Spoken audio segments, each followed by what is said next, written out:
pleasure that I introduce to you today Professor Andrea Ghez from UCLA. Professor Andrea Ghez is a leader of a growing and productive research group at UCLA aimed at studying the supermassive black hole at the galactic center. Andrea's work has led to the demonstration of the existence of a supermassive black hole in the center of our galaxy. Prior to her work, there wasn't any conclusive evidence that such an object really exists. So this was an amazing result that she had. Andrea is also a leading figure in the star formation community, where she studied multiplicity of young stars. And she's very active in efforts to improve modern observational techniques, such as adaptive optics, and I'm sure that she will tell you a little bit about that. Andrea has received many, many prizes and awards, and I could not go through all of them, and I will only mention one of them, which is the MacArthur Genius Prize, that is given for extraordinary and creative individuals, which is pretty awesome. And she also gave a TED Talk, which is only one example for how much Andrea is active in outreach and community activities in general. And last but not least, Andrea is, as a fellow scientist, I must say, that Andrea is extremely active in advocating for women in science. Okay, so to summarize this very long introduction, Andrea is highly dedicated in pursuing and pushing the boundaries, both in research and in her community activities. And with that, I'll give you Andrea.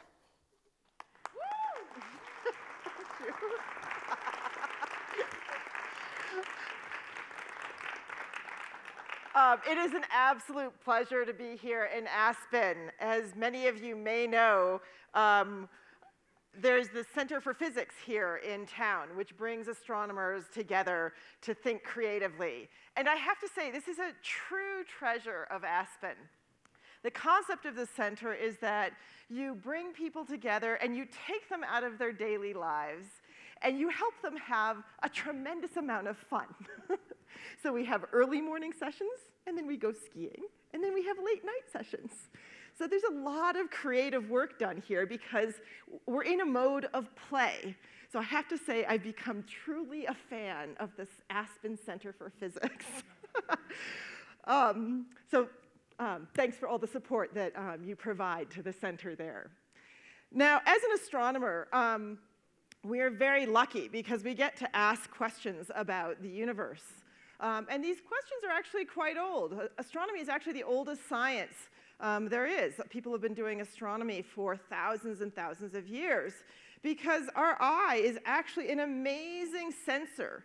I mean, if you stop and consider the senses that we have, the 5 senses, and think about how far we can sense things, if I think about my sense of taste, that's pretty amazing, or at least close, or my sense of smell, which isn't too far. But my sense of sight allows me to understand out to the next galaxy, which is amazing. So this is a picture of our own Milky Way taken from the island of Hawaii. Now, with our eyes, we've done astronomy for many, many years, but in fact, it's quite limited in terms of our pursuits. So that has led to the constructions of telescopes. So astronomers are pretty addicted to the concept of larger telescopes. So one of the reasons that I moved to UCLA, I have to confess, was to get my hands on the largest telescope in the world. And it happens to be located in Hawaii, which is not a bad place to have to go to work. And with these large telescopes, the way we describe a telescope is the diameter of the collecting mirror. And the bigger the mirror is, the fainter the object that you can see. It's like a big light bucket. And in principle, the finer the detail that you can see. Now, I used to always say, if you think about the pointillism painting, the dots, and you get very close, you can see the detail. That's high resolution. But my son, who's sitting here, said, well, why don't you just say it's like high-def TV? Yeah, he's right. That's high angular resolution. So having these large telescopes is like high-def TV. So with these large telescopes, there's a large number of questions that we can pursue. And the types of work that has been pursued include our solar system. And it is remarkable that things so close to us has actually changed radically over the course of the last few years. So I should ask you, what are the planets in our solar system? I need to ask the kids. It's kind of debate. Not Pluto. Poor Pluto got kicked out. Became a verb in 2009 to be Pluto, to be kicked out of a group. So there's Mercury, Venus, Earth, right? Third Rock, that's the TV show. Mars, Jupiter, Saturn, Uranus, and Neptune. And we decided that Pluto didn't belong with the others. And for a long time, astronomers recognized that Pluto didn't quite look like the others. The planets that were in close were small and rocky. The planets out far were big and gaseous. And Pluto didn't quite look like the others because it was a little guy far out. We tolerated that for a very long time until an astronomer came along and said, I found something that looks bigger than Pluto, and I want to call it the 10th planet. But astronomers at this point, using large telescopes, had discovered that the solar system is full of objects outside of Pluto's orbit that are small. They're called the Kuiper Belt objects, and the astronomers were quite happy calling that a big Kuiper Belt object. And in fact, Pluto is just a big representative. So we voted Pluto off the island. Now, same guy is telling us we have Planet 9. We can't see Planet 9 directly, so I think that story will evolve. But it will require large telescopes to tell the rest of the story. Now, the planets go around the sun, and we believe that planets were formed in the process of star formation. So the other things that these large telescopes can study are stars that are in the process of being formed. And astronomers love to describe the life cycle of stars in sort of human terms. So if we think about the lifetime of a human and how long it takes to gestate a baby before it's born, the length of time of a star compared to the time it takes to form a star is actually quite equivalent. So the star formation process is relatively quick. Of course, it's 1 million years to actually form these stars.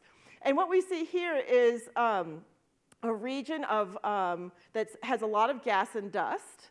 And in little regions, the dust and gas, and particularly the gas, is dense enough that it can collapse and form a star. And because that gas cloud is originally rotating and collapsing, that gives rise to the plane that defines the solar system. All right, now, we not only like to talk about the beginning of life, because of course that's a very exciting moment in life, but the end of a star's life also tends to be a very exciting moment. In fact, the star's life in the middle is pretty mundane and boring. And we can say, thank goodness, because if it weren't, Earth could not sustain life. So our sun is quite happily a very static object. It gives us light and sustains us here on Earth because there's hydrogen fusion happening at its core. But at the end of its life, it's going to run out of gas, and it's going to rearrange itself in its effective fight against gravity. You could say that's kind of like our eternal struggle in the end. It's the fight against gravity. And stars do the same thing. Now, the low-mass stars like the sun is kind of ordinary.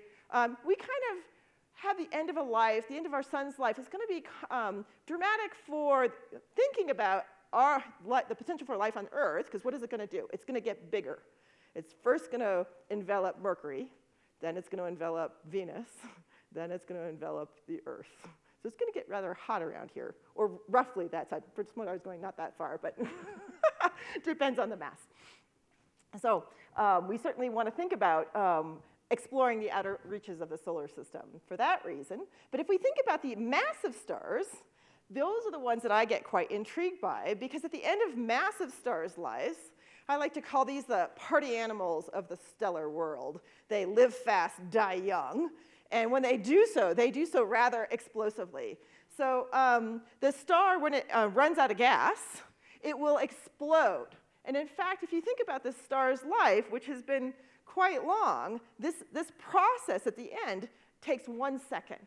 So it's a rather dramatic process, and it sheds the outer layers of the star, shooting the material off into interstellar space. But in the middle, gravity wins.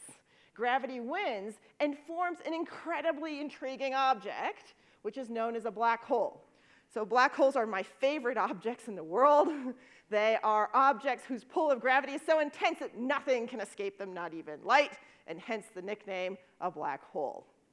They have really unusual properties. In fact, so unusual that they actually represent the breakdown of our description of physics. So today we have the theory of general relativity that describes things with lots of gravity. That certainly describes a black hole. And we have quantum mechanics to describe objects that are very small. And it turns out a black hole is an object that has no finite size. So despite the fact that it has a describable amount of mass, it has no finite size, which means if we think about density, which is mass divided by volume, density goes to infinity. And in physics, anytime you have a quantity going to infinity, it's like a big red arrow saying you don't have your description of physics quite right here. That's also known as a singularity.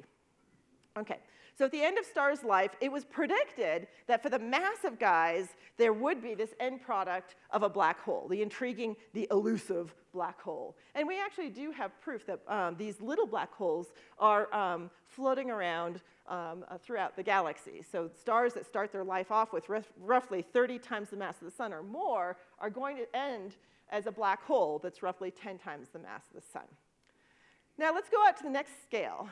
Stars in we live in a galaxy, a flattened disk-like structure.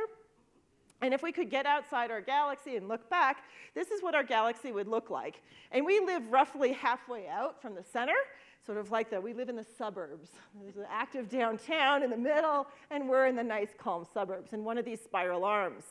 The spiral arms, while it's easy to think that perhaps the density of stars is high in these spiral arms, it's actually the spiral arms are locations where the gas is being compressed, triggering those young stars to be formed. So in fact, the spiral arms are the locations of star formation, and the density of stars all the way around is pretty uniform. It's just that the older stars are fainter.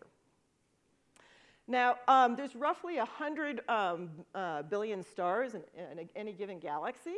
And if we pop out to the next scale, there's many, many galaxies that are out there. So this is a picture taken with Hubble Space Telescope, and the scale is very different. So the picture up in the little spiral arm in the top left is the picture that we were looking at before. So we've popped out yet again. Now, this picture is interesting because it turns out that people for roughly 40 years have thought, well, maybe there is another kind of black hole that exists. And the reason people started thinking about these other kinds of black holes, which we call the supermassive black holes, because they're supermassive. They're 1 million to 1 billion times the mass of the sun as opposed to 10. And the notion that these objects existed did not come from theory, which is how the ordinary black holes were originally thought of, but rather from observations. So there are a few galaxies known as active galactic nuclei, simply because their nuclei or centers are very active. They have activity that can't be described by the light from stars. And this is one example. I like to call these the prima donnas of the galaxy world. They're kind of show-offs. So in the middle, and this is a picture not taken at optical wavelengths, which is what we were looking at before, but rather radio wavelengths. And so we see coming out from the center these jets of emission that are just powering out of the center of the galaxy. And we also see light at the center of the galaxy that can't be described by the characteristics of stars. And so roughly 50 years ago, people started to say, well, maybe the center of galaxies, which are basically 10% of the galaxy world, have supermassive black holes driving all this unusual activity. And at the center, we see it, the light, because it's dining on the material around it. In other words, remember, black holes cannot emit light, so the light that we see associated with it must be coming from matter outside it, falling down on it. So the way I like to think about these are galaxies or supermassive black holes at the heart of galaxies that are having a feast, so like Thanksgiving dinner. All right. Now, this is an intriguing idea, and certainly the idea that intrigued me and my colleagues roughly 20 years ago when the Keck telescope first came online. So the Keck Observatory is 20 years old, and this was the largest telescope in the world and really opened up the possibility of answering the question, do supermassive black holes exist? Now, I've already told you that it's on Hawaii. Which is a fun place to work. So we go to the top of, it's on the top of Mauna Kea. So I should ask you guys, why is Hawaii such a great place to build telescopes? Oh, Miles, no. He's like, it's usually the kids will answer, but not mine. It's dark. We really we're kind of night owls. We don't like the light. So that's one reason. We really want a dark site. Pollution. We want to minimize the things that would interfere or pollute our signal. So light is one version of that, and the other version of that is that astronomers. Another thing that pollutes the signal is our atmosphere. It's great for us. It allows us to survive here on Earth, but it is a complete headache for astronomers. So we like to go someplace that's very high. Any other reasons? It's close to the equator, so that we can see both halves of all parts of the sky, which we like. It's in America. Actually, that is a sophisticated answer. Yeah, do you know why that's so important? Funding. Yes, funding. So it turns out that astronomy has more private funding for big projects than any other field. So these telescopes are actually funded by individual Americans who like their telescopes to be in the United States. So that's a non-trivial factor. The Keck telescopes each cost $90 million when they were first built. So it was $180 million invested to build these telescopes. So these are just a few pictures to demonstrate the concepts that you guys have already pointed out. We like to go high. So while you think of Hawaii, at least I think of Hawaii, I like to go on vacation in Hawaii. And I usually think of it as a tropical place, which has a lot of rain. That's not where you want to build a telescope. But you're so high on the summit that you're above the clouds. So this is a picture taken, actually it was one of, I think I just snapped this up. It's on my way up. And the craters here show a region called Apollo Valley. It's actually where the astronauts went to train before they did the first expeditions to the moon. Now, it's active, Hawaii is made up of volcanoes, so there is some active volcanic activity there. But Mauna Kea is a dormant volcano, which means that it's not anticipated to do anything for another 1,000,000 years, and I have to believe them because I'm married to one. All right, now the other reason we love Hawaii is because while we get very high and there's very little atmosphere left, there's still some left. And we want that atmosphere to be as little as a problem as possible. So we would like to be in a place where the airflow is very smooth over the mountain. And so being in Hawaii is great because being in the middle of a large mass of water makes that airflow very smooth. You'll also notice that other places are on a peak and next to an ocean that gives you the same characteristics. Now, this is a wonderful picture. It's the montage of the world at night. And it shows you that there's an interesting paradox for the astronomers. These telescopes are some of the most advanced technological facilities that we're building today, which means you want to put them someplace that you have access to high-skilled labor. But you also want a lack of light. And there are very few places in the world where you can optimize on both those things. You would also like it to be politically stable so that you don't have to worry about the safety of your astronomers at night. That also turns out to be a non-trivial point. So Hawaii actually is a wonderful compromise, or it's an ideal place because it is both dark at night and because it's got access to a high-skilled labor force. And in Hawaii, astronomy has enough of an impact that the lights there are all very special lights. So if you ever go to Hawaii, you might notice that they're all very yellow. That means that the light is only coming out in a very narrow wavelength regime, so that the astronomers can notch it out. And they're always covered so that the light doesn't pollute up. And the hotels are not allowed to do laser light shows. And there's going to be some irony to that in a moment. All right, so we set out 20 years ago to look at the center of the galaxy to see if we could prove that there was a black hole. And this is some of the first data that we acquired using the Keck telescope. And as you can see, it's a not very static image. So if there were no atmosphere, these are 5 bright stars. The smallest structures that you're seeing would be perfectly static, and each star would only have one of those structures associated with them. Instead, we get a bug splat pattern that's changing every few milliseconds. And so think about this. The light from the center of the galaxy has been traveling to us for 26,000 years, and in the last 30 microseconds gets completely messed up. They say accidents happen close to home, and it is true here too. Now, there are a lot of solutions to this problem with the atmosphere, and one of them is to put the telescope above the atmosphere, and that is the solution of Hubble Space Telescope. And Hubble Space Telescope is really a brilliant facility. It solves the problem. But the diameter of the Hubble Space Telescope is 2.4 meters, and the Keck telescope is 10 meters. And so for the kind of work that I do, the power of your telescope goes as your diameter to the 4th power. So this Keck telescope is 4 times bigger than what's in space. So we have 4 times 4 times 4 times 4. That's more than a factor of 100. So think about something in your life you'd like to multiply by a factor of more than 100. You'd probably work pretty hard to make that happen. And that's what the astronomers have done.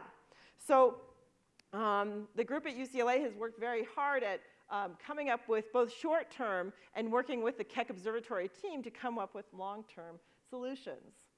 So the power of adaptive optics is what we have today. We actually started off with something much more simple, basically makes the images sharp, or you could also say takes the twinkle out of stars. So the 5 bright stars that we were looking at before, you can see in this image. And if you take a long exposure, you would get a very fuzzy blob. And by correcting for the effects of the Earth's atmosphere, you get a very sharp image. And it turns out that the stars in the little box are the key to proving that there's a supermassive black hole. And you can see that without the technology, you simply cannot detect these stars. Now, this is rather amazing technology that has been advanced by many, many people and in many fields. It turns out that this is a wonderful story of technology transfer, because it turns out that there are other people in the world who care about making your view through the atmosphere clear. And that's the military. And it turns out the military has far more money than the astronomers. So as the astronomers were making a lot of progress with this technology, and in particular an astronomer named Claire Max up at Santa Cruz, the military declassified it. It's basically, you guys have figured it out, we'll just give it to you. So there was a lot of progress in astronomy made in the early 90s because of this declassification.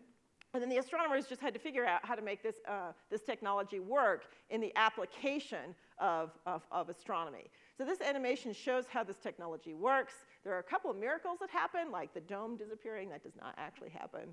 But we see a cartoon of the telescope. So you can see the mirror at the base. So that's what we've been talking about. And in a minute, we're going to see a depiction of light coming into our telescope. And we're going to watch what happens. So it's going to come in, and it's going to bounce off the primary mirror. It's going to bounce off a secondary and go into an instrument bay that's kept at the back of the telescope. This is just a convenient place. It's easily accessible to put these instruments that can actually be quite heavy. There are other locations, but this is what is shown in this animation. We're going to take a peek in the instrument bay, and again, there's the miracle of the disappearing walls. And not only that, but we're going to get a different depiction of light. So far, we're looking at the way it's traveling through the system. And in a minute, we're also going to look at what's known as the wavefront, which is something that's perpendicular to this, which describes how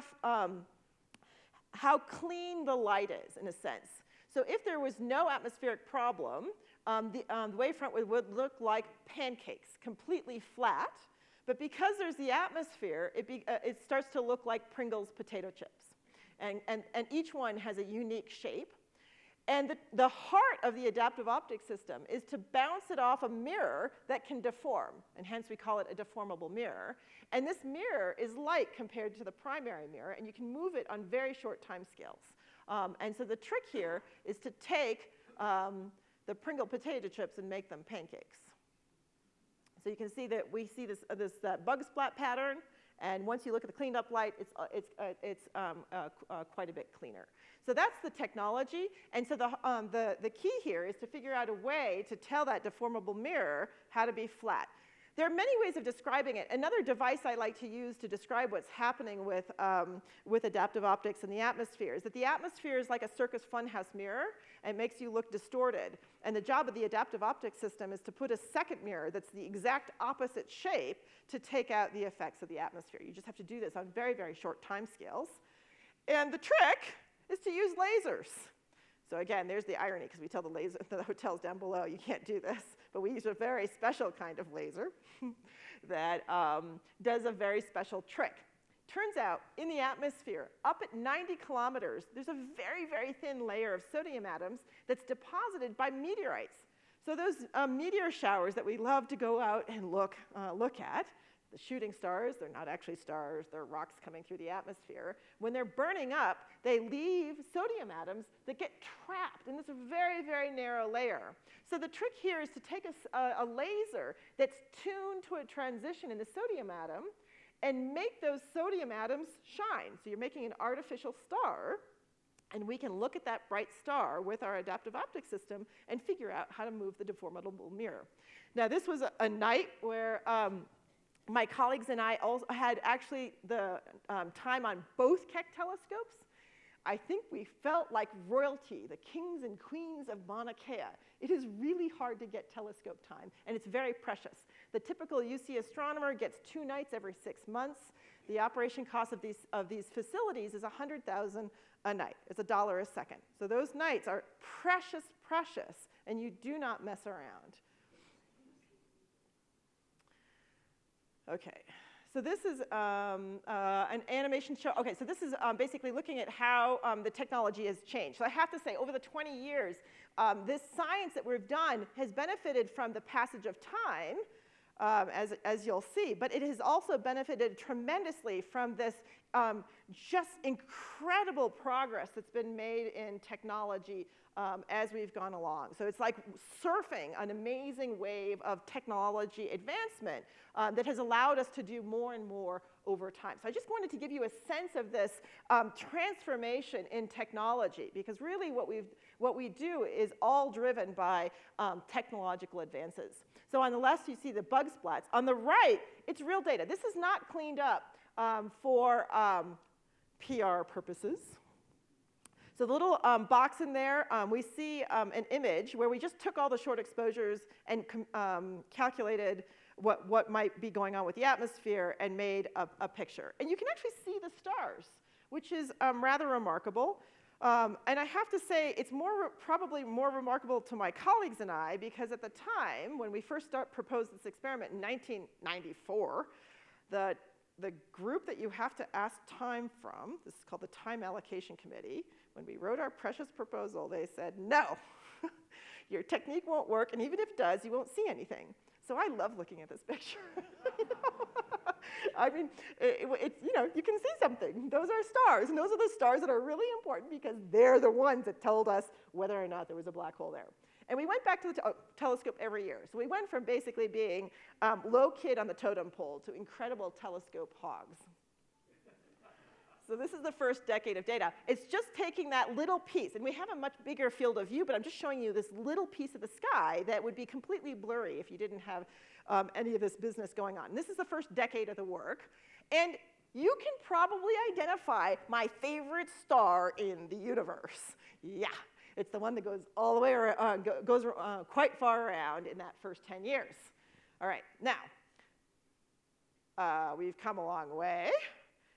And on the left, we're seeing the same thing. On the right, we're seeing the new, improved technology of adaptive optics. Of course, we have to put that in color because it's better. But it's better in ways that we can quantify. Basically, any way you can describe it, it's a factor of 10 better.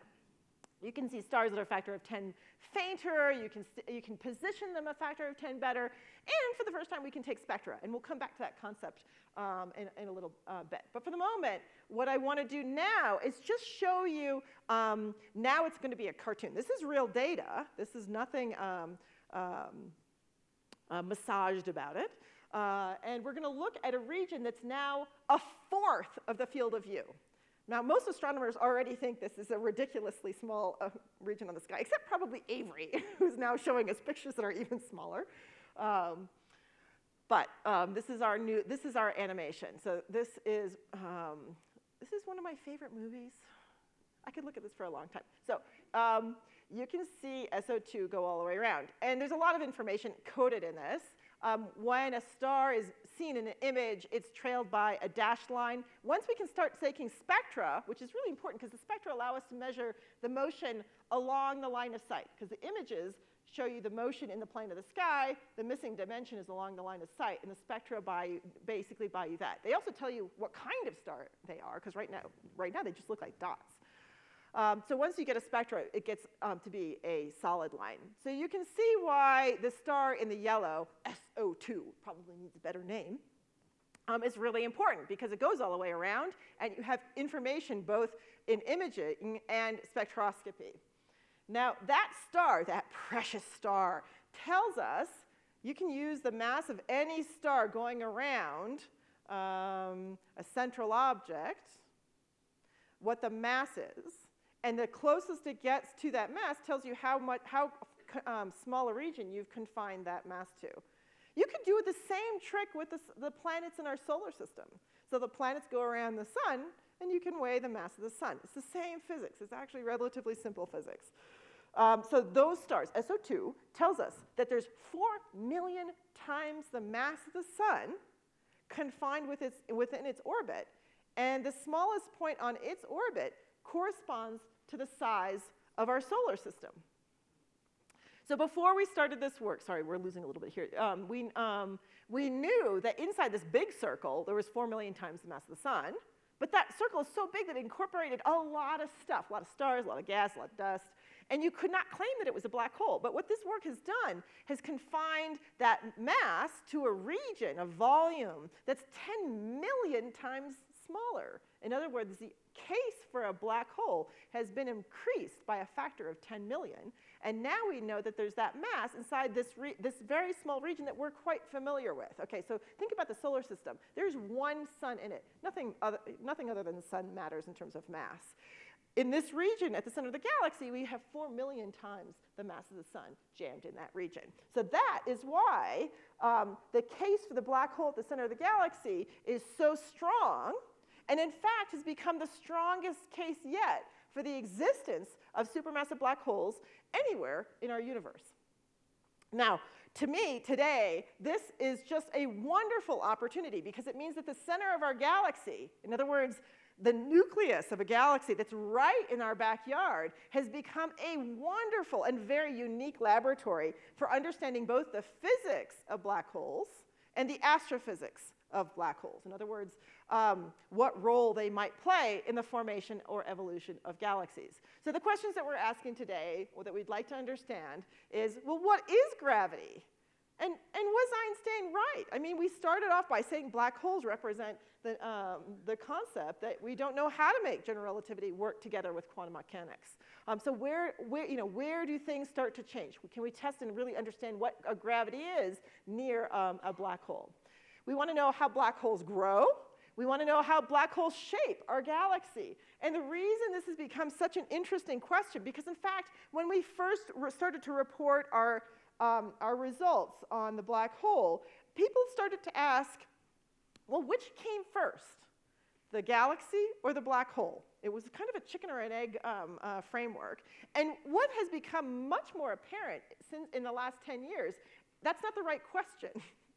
What we see in other galaxies is the mass, a picture that's starting to emerge is that the mass of the black hole seems to be always a certain fraction of the mass of the central part of the galaxy. In other words, there's a correlation between the very large scale structure in the galaxy and this very small scale object. The scales are so vastly different that the way the astronomers are starting to frame this is that whatever formed the black hole most likely formed the galaxy, and that there's some mechanism to regulate the growth of both. In other words, they have to grow together, and there's some feedback that keeps the growth of the two coupled. And this, from our perspective, is exciting because our galaxy gives us a really unique place to try to understand that regulation of the growth of black holes and galaxies. And as I said, another view on understanding what is a black hole. All right, so let's take a little exploration into some of these questions and where the research is today. The lore in astronomy is that you should never show a spectrum, but I'm breaking that lore. I don't like to follow common wisdom, so we're going to show you two spectra of stars. So remember I said the ability to take spectra allowed us to finally figure out what kinds of stars these are. And this is basically a rainbow of the light. So in other words, we're dispersing the light out, and we're looking at how much light comes out at different wavelengths. And because of the atoms and molecules that are in the atmospheres of stars, we can tell the temperature of the star and a lot about the star. And I just wanted to show an example of a star that we, for various reasons, we call young, and a star on the top that we call old, based on this imprint. So it's easy to tell the difference. Oh, there's another bad joke I can make. It's like Los Angeles. You're either an old star or a young star. You don't get to be anything in between. Yeah.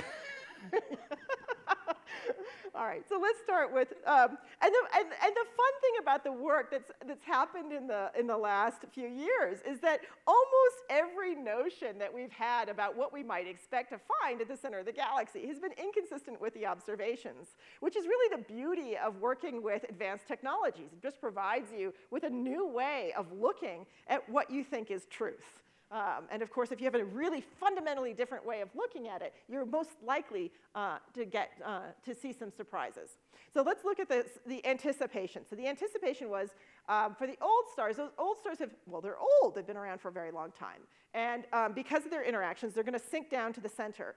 I like to make the analogy here. A black hole is like the life of the party. So you walk into the party, and everybody likes to congregate around the life of the party. So that's what happens around a black hole. The old stars are intensely concentrated.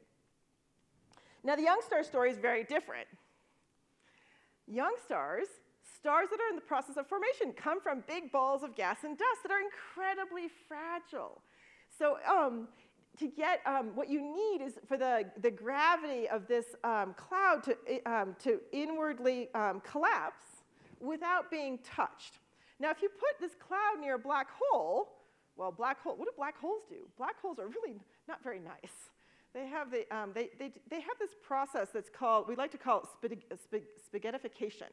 Because if you were to take an individual and fall feet first into the black hole, it would pull much more strongly on your feet than on your head, and it would stretch you out.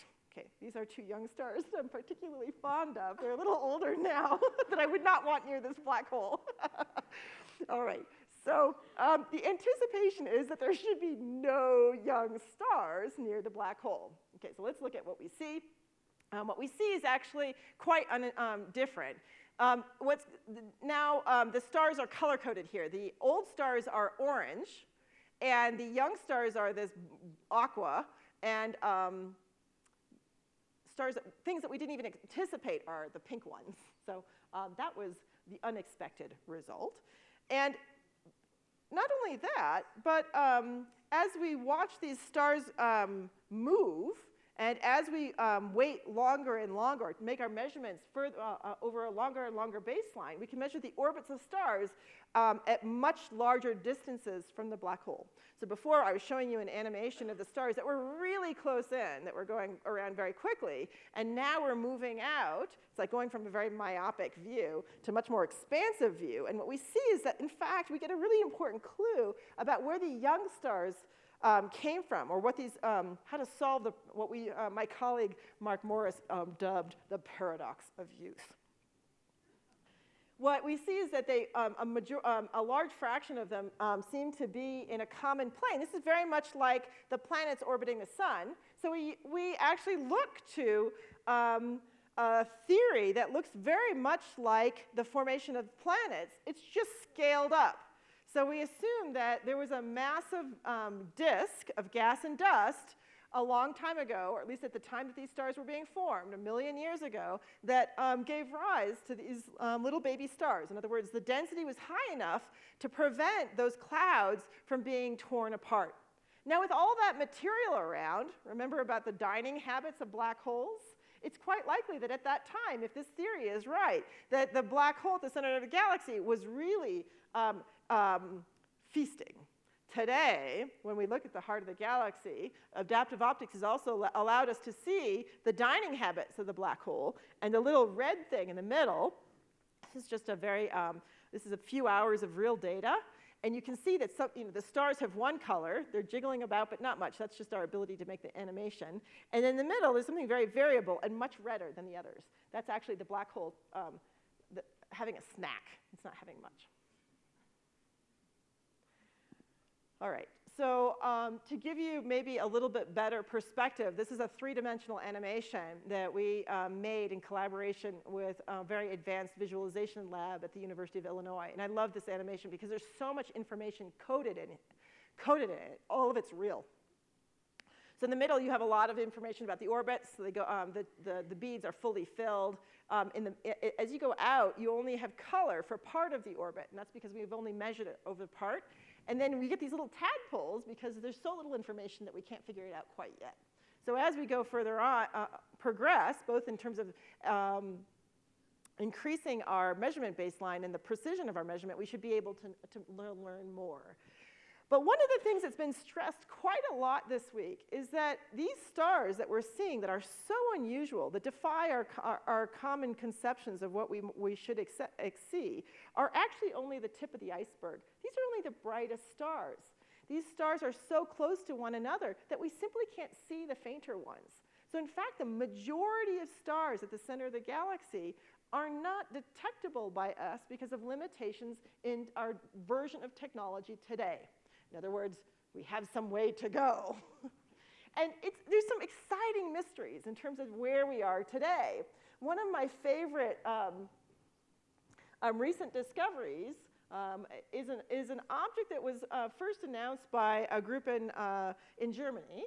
And what they discovered was that there's an object that has evidence of being tidally interacted with the black hole. In other words, there's a slight spaghettification process happening with the star. This is the first time such a process has been observed directly.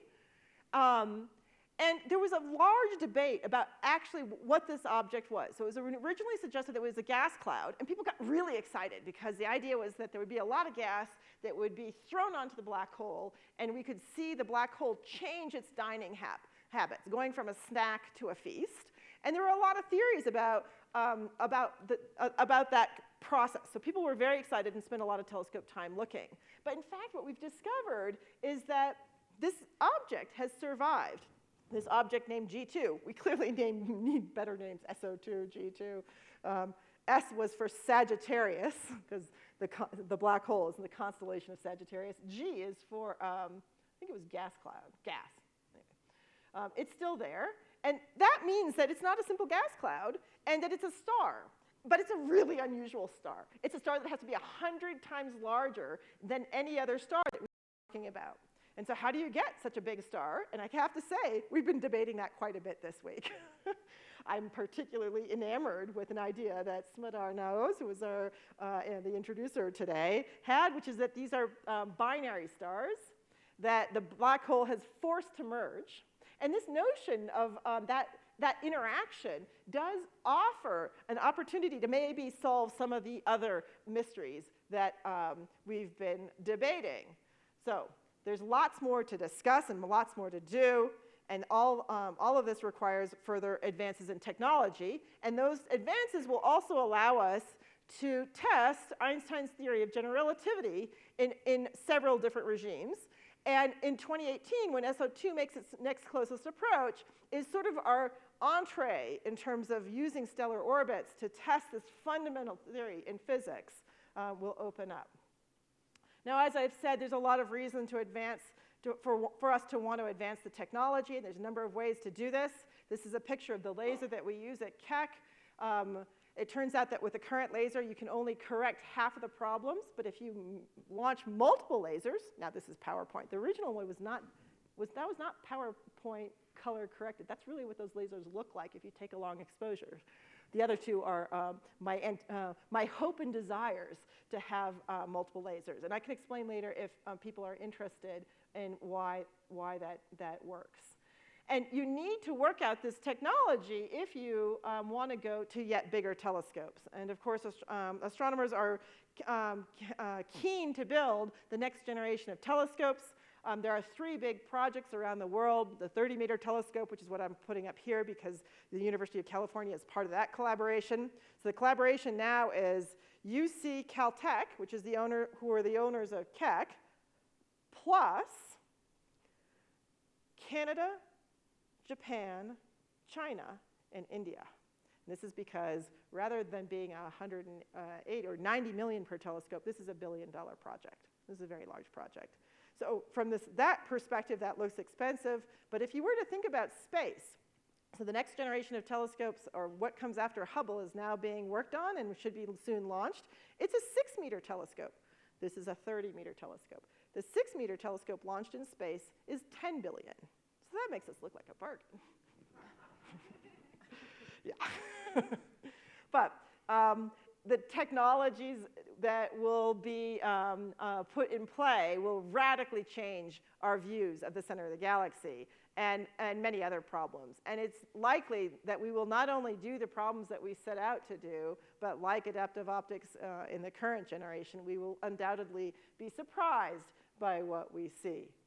Now, in conclusion, I want to just recognize that there are a large number of people that are part of this team, and in particular, my colleagues who are in the audience, Eric Becklin and Mark Morris, who have been working with me for 20 years, and then my newer collaborators of Tuan Do and Jessica Liu and Smadar and several other students who are with us at this conference. It's actually worth noting that the students who come through these groups, who work with this, not only with the forefront of science, but the forefront of technology, while many of them do go into academia to become astronomers, many of them go in very different directions. They go into the field of image sensing, which is relevant to the aerospace and military. They go into the business of big data analytics, so dealing with big data sets. Of course, people like Google care about that and Amazon care about that. And they go into detector technology. So there's a lot of wonderful training that happens that fuels other fields. Actually, I have to share the story. There's the guy in the glasses. It's a wonderful story in terms of students. He actually was an undergrad who worked in my lab. He took a class and then started working with us. And then he went off to become a computer science major and went off to Stanford and decided that he wanted to use the code that he had developed for us as his graduate project for a class, so he optimized it. Now he's off at Apple, and he's optimized it further. So it's interesting how your students, it's like your children. They leave home, but you're always connected. So if you would like to learn more, check out our website, and thanks for coming out this evening. So, are there ways to sense fish without light? Can you develop those things, how it senses those are? We'll take questions now. You want to ask? A double question. What is the maximum speed of SO2? And the second question is the 30-meter lens a bioptic thing or just in one? Oh, thanks for asking that question. So let's say there are two. So one is, what is the fastest speed that SO2 achieves? And it's roughly 6,000 kilometers per second.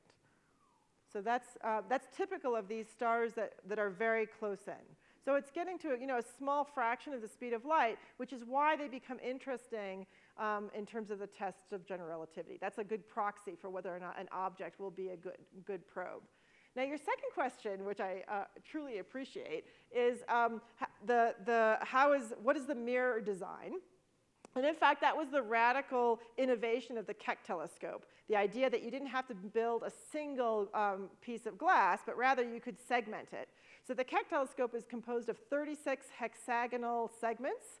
So each side is 1.8 meters in diameter. Turns out that hexagons are the shape that can be most uniformly filled and approximates a circle. So that's why a hexagon. You see this in nature all the time. A fly's eye uses a hexagon. Now the 30-meter telescope, people again look, and oh, I should go back. That was an innovation by Jerry Nelson, who's another University of California professor. And when people started thinking about the 30-meter telescope, they went back to that trade between number of segments and size of the segments. So the interesting decision that was made roughly 15 years ago in the design phase was that we should shrink the segments by a factor of 2. So there are 492 segments in the 30-meter telescope. And so one of the technical challenges is simply cleaning these segments. The fact that it's segmented is helpful, as you can take them in and out, but there are a lot now to take them in and out. In fact, there are a lot of interesting technology challenges associated with this telescope. It will be the largest moving structure, the dome, ever built on Earth. So people who build astrodomes are the people who will build the dome of this facility, because those astrodomes, you have to think about weather within your structure. So certainly you do not want weather in your dome structure, because you've worked so hard to find a site that has pristine weather. And these are large and have to have an aperture so that the telescope can see out. Thanks for your question.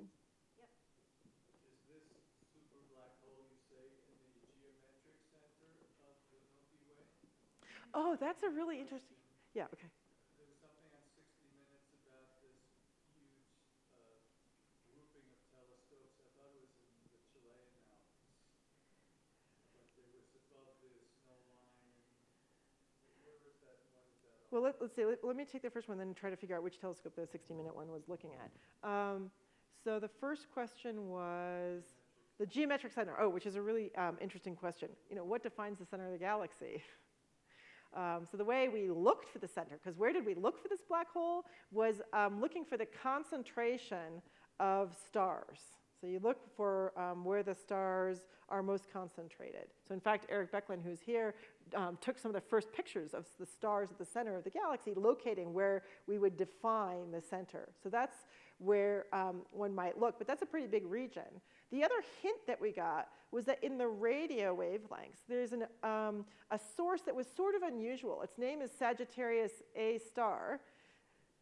Sagittarius because it's the constellation of Sagittarius. A because it was the brightest radio star. And this star thing, which was a really bad name, because they were trying to be clever. They were trying to use A asterisk, which is a notation in nuclear physics to say that it's in an excited state. So the radio source didn't look like stars, so they gave it this name, Sagittarius A asterisk, but everyone calls it, so they were trying to say Sag A, not a star, but we call it Sag A star. Anyway, it's a long way of saying there was an unusual radio source. So that's where we went looking, because that radio source was located in the peak of the distribution of, the peak of the densities, and it was sort of unusual. So there had been this nagging question since 1970.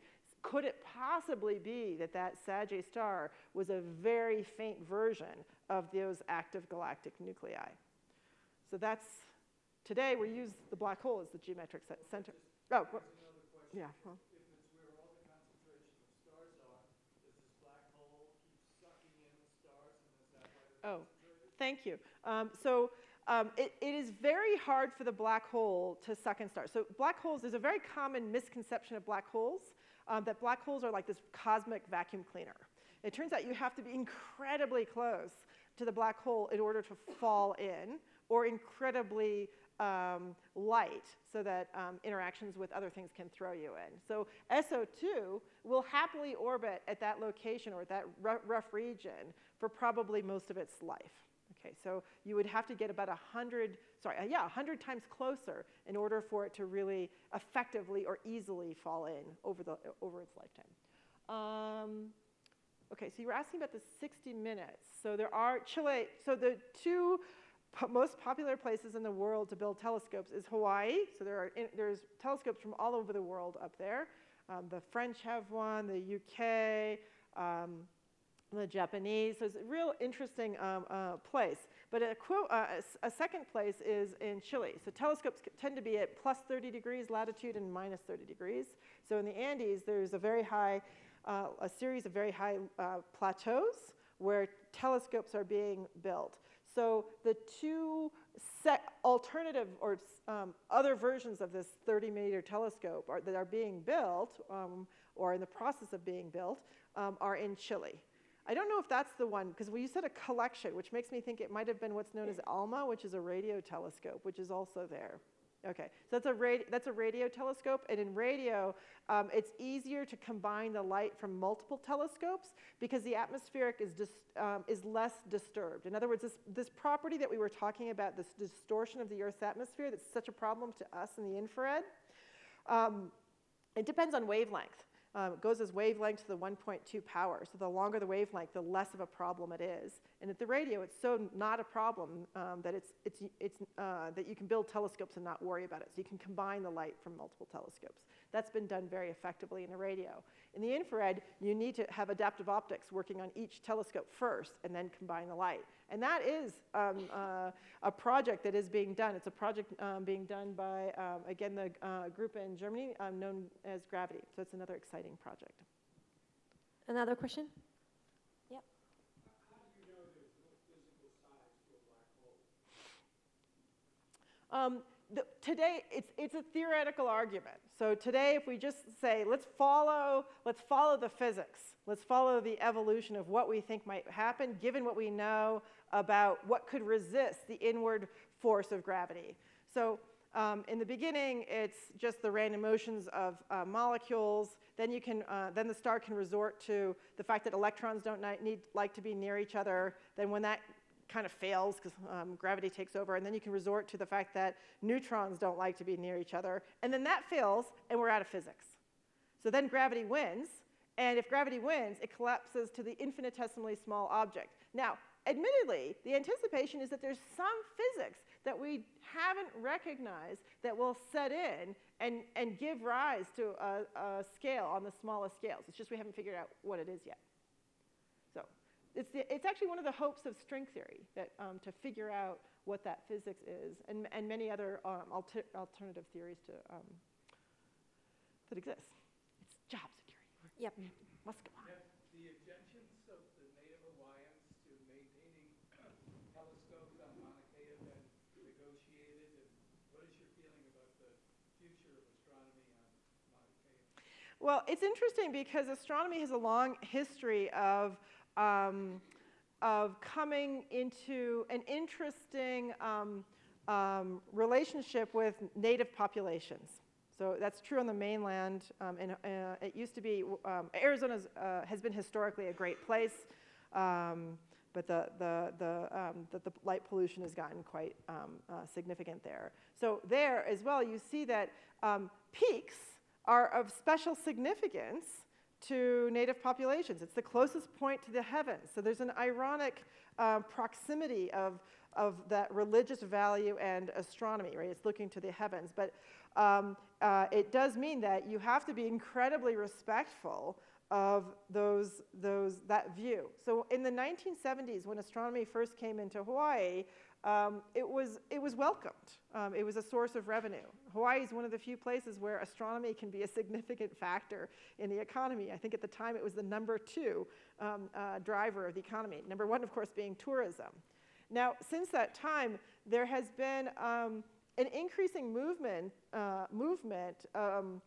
for Hawaii to secede from the U.S. I mean, this is sort of a native rights movement, and it has gotten, it's been empowered or given more power, I think, by the power of the internet, which is not particularly surprising.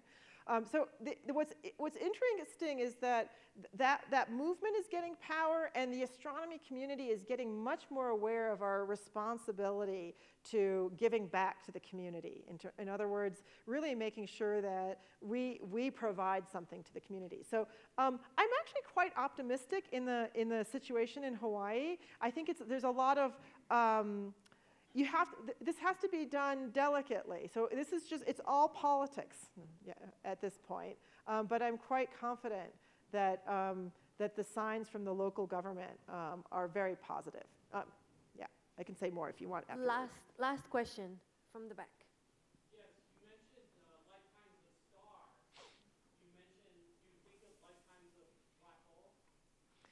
Oh, that's an interesting question. So black holes live a long time. There's very little that can change a black hole, except for perhaps this thing that Stephen Hawking came up with, the idea that there's Hawking radiation. But that radiation is tiny for these massive black holes.